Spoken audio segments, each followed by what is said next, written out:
Hello hi friends. ഇന്ന് നമ്മൾ തിരുനെൽവേലി ഹൽവ എങ്ങനെയാണ് ചെയ്യുന്നതെന്നാണ് പറയാൻ പോകുന്നത്.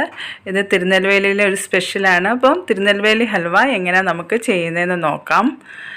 ഇവിടെ ഞാൻ നമ്മുടെ ഗോതമ്പ് പൊടിയൊന്നും അല്ല യൂസ് ചെയ്യുന്ന, ഗോതമ്പ് വാങ്ങിച്ച് ഇത് ഞാൻ ഒരു നൈറ്റ് ഫുള്ള് കുതിർത്ത് വെച്ചതാണ്. അപ്പോൾ ഏറെ നേരം കുതിർത്ത് വെച്ചാലാണ് നമുക്ക് നല്ലോണം അതിൽ നിന്ന് പാലെടുക്കാൻ പറ്റുക. ഈ കുതിർത്ത് വെച്ച ഗോതമ്പ് ഞാൻ പിറ്റേ ദിവസം രാവിലെ മിക്സിയിലിട്ട് നല്ലോണം അരച്ച് ഒരു 3-4 വട്ടം അരച്ച് അതിൻ്റെ പാല് പിഴിഞ്ഞെടുക്കും. അപ്പം ഇതിപ്പം ഒരു 2 വട്ടമൊക്കെ അരയ്ക്കുമ്പോഴത്തേന് നമുക്ക് അതിൽ നിന്ന് നല്ലോണം പാല് കിട്ടും. പിന്നെ അതിൽ പാലുണ്ടെന്ന് നിങ്ങൾക്ക് ഇങ്ങനെ പ്രസ് ചെയ്യുമ്പോൾ തോന്നിയാൽ ഒന്നുകൂടെ മിക്സിയിൽ അടിച്ചെടുക്കുക. ഇതുപോലൊരു ഫിൽറ്റർ കൊണ്ട് നല്ലോണം അത് ഫിൽറ്റർ ചെയ്തെടുക്കുക. ഇപ്പം നോക്കിക്കേ, ഞാൻ ഒരു 2 വട്ടം ഫിൽറ്റർ ചെയ്തെടുത്തതാണ് ആ പാല്. പിന്നെ മൂന്നാമത് ഇതേ നോക്കിക്കേ, ഇതിൻ്റെ വേസ്റ്റ് കണ്ടോ, ആ ഗോതമ്പെല്ലാം അതിൽ നിന്ന് പാലെടുത്തതിന് ശേഷമുള്ള അതിൻ്റെ വേസ്റ്റാണത്. അതിൽ നിന്ന് ഇതിൻ്റെ കുറച്ചുകൂടെ ഉണ്ട്, അതുകൂടെ ഞാൻ എടുക്കുവാണേ. അപ്പം നമ്മൾ തലേദിവസം ഗോതമ്പ് വെള്ളത്തിലിട്ട് പിറ്റേ ദിവസം രാവിലെ ഇത് പിഴിഞ്ഞെടുത്ത് പാത്രത്തിലാക്കി ഒരു നൈറ്റ് കൂടെ വെക്കണം. ഇപ്പം ഞാൻ ഈ പാലെല്ലാം കൂടെ മിക്സ് ചെയ്തിട്ട് അടച്ച് ഒരു നൈറ്റ് കൂടെ വെച്ചേക്കും. എന്നാലേ നമുക്ക് ഇത് പുളിച്ച് നല്ലോണം ഈ പാല് പുളിച്ച് വെള്ളം സെപ്പറേറ്റും പാല് സെപ്പറേറ്റുമായിട്ട് നമുക്ക് റെഡിയായി കിട്ടണം. ഇപ്പം ഞാൻ ഒരു നൈറ്റ് ഫുള്ള് വെക്കുവാണ്. പിറ്റേ ദിവസം വൈകുന്നേരമാണ് ഞാൻ എടുക്കുമ്പോൾ നോക്കിക്ക് നല്ല പുളിച്ച് ആ ബബിൾസൊക്കെ വരുന്നുണ്ട്, നല്ലോണം ഫെർമെൻറ്റേഷൻ ആയിട്ടുണ്ട്. ഇപ്പം നോക്കി അതിൽ പാല് താഴെ എല്ലാം അടിഞ്ഞിട്ടുണ്ട്. നമ്മൾ ആ മേളിലത്തെ വെള്ളം അത് മൊത്തം ക്ലിയർ ചെയ്യുക. മേളിലത്തെ വെള്ളം മൊത്തം ക്ലിയർ ചെയ്യുമ്പോൾ ഇതുപോലെ താഴെ കട്ടിയായിട്ട് പാല് കാണും. അപ്പം ഈ പാലിൻ്റെ അളവാണ് നമ്മളിനി ഉണ്ടാക്കാൻ എടുക്കുക. അപ്പം ഇത് നല്ലോണം മിക്സ് ചെയ്ത് കൊടുക്കണം. കാരണം അതിൻ്റെ താഴ്ഭാഗത്ത് ഇങ്ങനെ കട്ടിയായിട്ട് നല്ല കൊഴുത്ത പാലാണ്. അപ്പം ഞാൻ ഇതൊന്ന് അളവെടുക്കുവാണ്, ഇത് എത്ര ഉണ്ട് പാലെന്ന്. ഇപ്പം നമുക്ക് 1 കപ്പ് പാലുണ്ടെങ്കിൽ 2 കപ്പ് ഷുഗറാണ് ഇടുന്നത്. ഇപ്പം നമ്മൾ നാട്ടിലെ ഹൽവയൊക്കെ ഉണ്ടാക്കാൻ ഞാനൊക്കെ ഉപയോഗിക്കുന്നതെന്ന് വെച്ചാൽ വെല്ലമൊക്കെയാണ്, തേങ്ങാപ്പാലും ഒക്കെ ഉപയോഗിക്കുന്നത്. ഈ തിരുനെൽവേലി ഹൽവയ്ക്ക് നമ്മൾ ഷുഗറാണ് ഉപയോഗിക്കേണ്ടത്. ഇപ്പം ഇത്രയും പാലിൻ്റെ അളവിൽ 2 കപ്പ് ഷുഗർ ഇട്ട് കൊടുക്കണം.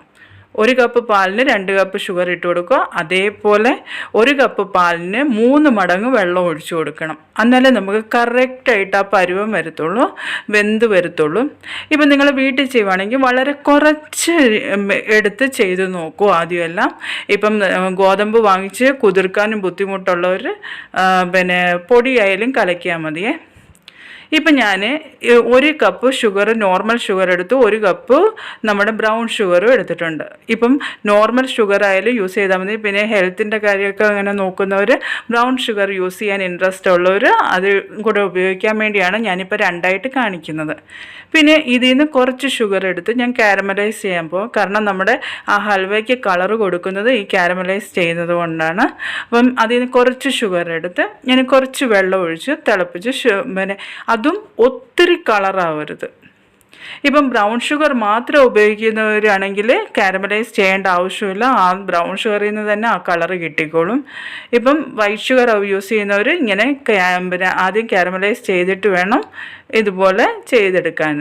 അപ്പം ഞാനത് കാരമലൈസ് ആയപ്പം തന്നെ മൊത്തം ഷുഗറും ആ ബ്രൗൺ ഷുഗറും ഇട്ട് കൊടുത്തു. നല്ലോണം ഒന്ന് അരിഞ്ഞതിന് ശേഷം മാത്രമാണ് പാലൊഴിച്ച് കൊടുക്കുക, അല്ലെങ്കിൽ അതിങ്ങനെ കട്ട കെട്ടും. അതുകൊണ്ട് ഈ ഷുഗറെല്ലാം അലിഞ്ഞതിന് ശേഷം നമ്മൾ ആ 1 കപ്പിന് 3 കപ്പ് വെള്ളം ഒഴിച്ച് നല്ലോണം കലക്കി ഇതിലൊഴിച്ച് കൊടുക്കുക. അതുപോലെ പാലെടുക്കുമ്പോഴും നല്ലോണം കലക്കി ഒഴിച്ച് കൊടുക്കണം, അല്ലെങ്കിൽ അടിയിൽ ഇങ്ങനെ അടിഞ്ഞു കിട്ടും. ഇപ്പം നോക്കിക്ക്, ഓരോ സ്റ്റേജാണ് നമ്മൾ നല്ലോണം കൈവിടാതെ ഇളക്കിക്കൊണ്ടിരിക്കുക. അതിൻ്റെ ഇടയിൽ കുറച്ച് നെയ്യ് ഒഴിക്കുമ്പോൾ നമുക്ക് ഇളക്കാൻ നല്ല ഈസി ആയിട്ടിരിക്കും. ഇപ്പം നോക്കി, ഇതൊരു സ്റ്റേജാണ്. ഇപ്പം കുറച്ചുകൂടെ പറ്റി, ഇത് ഇച്ചിരി കൂടെ കുറുകിയിട്ടുണ്ട്. ഇപ്പം നമുക്ക് ഇളക്കാൻ ഇച്ചിരി ബുദ്ധിമുട്ട് വരും. അപ്പോൾ കുറച്ചുകൂടെ നെയ്യ് ഒഴിച്ച് നമ്മൾ ഇളക്കി കൊടുക്കുക. നെയ്യ് ഇപ്പോൾ ഇഷ്ടമില്ലാത്തൊരു എണ്ണ ഒഴിച്ചാലും മതി. ഇങ്ങനെ ഇതിപ്പോൾ ഓരോരോ സ്റ്റേജാണ്. ഇത് കുറുകി നല്ലതായിട്ട് നല്ല കളർ വരും. ഇപ്പം നോക്കി ഞാൻ കുറച്ച് കാഷ്യൂനട്ട് ഇതിലോട്ട് ഇട്ട് കൊടുത്തു. ഇപ്പം നമുക്ക് ഫൈനൽ സ്റ്റേജിൽ എത്തിയേക്കുവാണ്. ആ പാത്രത്തിൽ നിന്ന് വിട്ടു പോകുന്ന ഒരു സ്റ്റേജിലാണ് എത്തിയേക്കുന്നത്. ഇപ്പം നോക്കിയാൽ നമ്മുടെ ഇത് ഫൈനൽ സ്റ്റേജാണ്.